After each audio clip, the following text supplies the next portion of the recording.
Alright, starting this off right away. I'm not going to be trash talking the Steelers in this video for obvious reasons. Just lost ourselves. But they actually scored a touchdown and we couldn't. So, with that being said, I want to talk about this because I did not expect this game to go the way it did. If I'm being honest with you. I thought the 49ers could win this game, but not this insane. Because I thought the Steelers had a good enough defense to at least be able to fight with the Niners for most of the game. And the Niners offense was not going to be able to, you know, beat the Steelers defense. And the opposite happened. And the happen is Christian McCaffrey. And I think we know one thing now, that this Niners offense is legit. Like, I'll be honest with you, I was not the biggest supporter / believer in Brock Purdy going into this year. Very much so now, I am the biggest, not supporter, but I am a believer in the Brock Purdy Express. 19 for 29, 220 yards and 2 touchdowns. Doesn't sound like the craziest game of all time. It's not. But it's better than what I expected him to do in this game. So the Steelers defense was good enough to at least control him, keep him under control, and keep this Christian McCaffrey and led offense under control too. Not the case at all. Christian McCaffrey, 152 yards and a touchdown. Brandon Ayuk. Out of all the guys on this offense, Kittle, Samuel, Christian McCaffrey, I was not expecting Ayuk to be the guy who has 129 yards and 2 tutties. Especially because Ayuk, well, I don't think he's the worst, a bad receiver by any stretch of imagination. I don't think he's as great as a lot of people make him out to be. Well,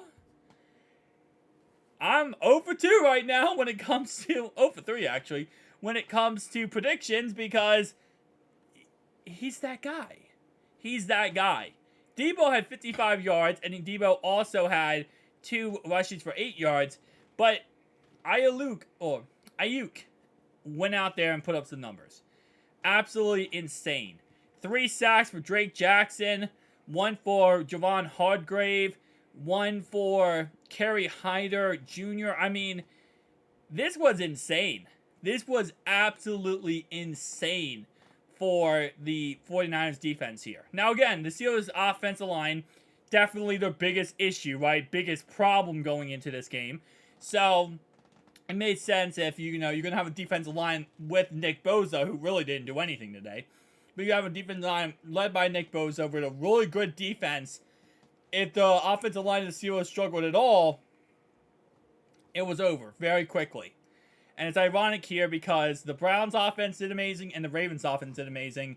And we're sitting here, kind of like the Steelers here. I mean, they scored a touchdown. We didn't.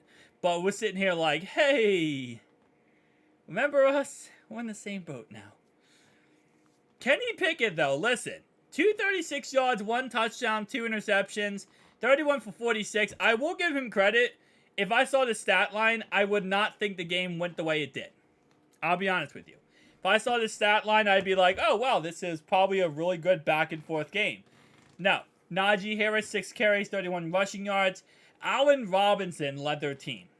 That's how you know things are going bad. When Allen Robinson had 64 yards through the air and had 3 receptions for 48 yards for Deontay Johnson. George Pickens, 5 receptions, 36 yards. And I kind of understand this, and I'm going to be honest, like, again, keep in mind, week 1 does not mean anything. So I've said so many times about our game today when we lost to the Browns. I truly believe week 1 does not mean anything. So I'm not looking at the Steelers game thinking, oh, the Steelers are going to be the worst team in football, this upcoming season. The Niners are a really great team. But again, because week 1 does not mean anything. They could easily bounce back the next couple weeks and, play really good football. But I'm going to be interested to see how this Steelers offense does under Matt Canada. Because Matt Canada, it's definitely going to be the struggle this year to see how well this offense performs. But overall wise, that defense didn't have a single sack today. Oh, no, sorry, TJ Watt, my bad. I forgot TJ Watt is their defense. 3 sacks today for TJ Watt. Other than TJ Watt, though, 0 sacks today outside of him. And to be honest, just like what we dealt with our game, you're sitting there questioning everything, questioning the season.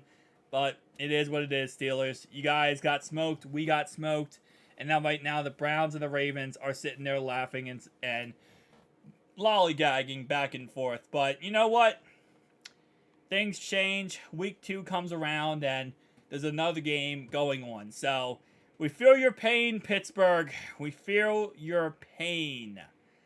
At least you guys didn't lose to the Elves. But it is what it is. For the Steelers' perspective, at least they were able to actually complete 31 passes. I don't think we completed 7 passes today. We did, but I don't feel like we did. It's like a nightmare that I'm just remembering bits and pieces of in our game today. It was a rough showing, guys. It was a very, very rough showing for everyone, for us, and obviously clearly the Steelers too. I mean, scored 7 points in the second quarter and never score again. That's insane. The Niners might be actually for real, and that's scary because we play them outside of our bye week in week. Was that week 8? Yeah, week 8 we play them after our bye week. I don't want to play this team now.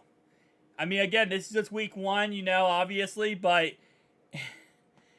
listen, if they are this good, if they are really, that team, man, this team could win the Super Bowl.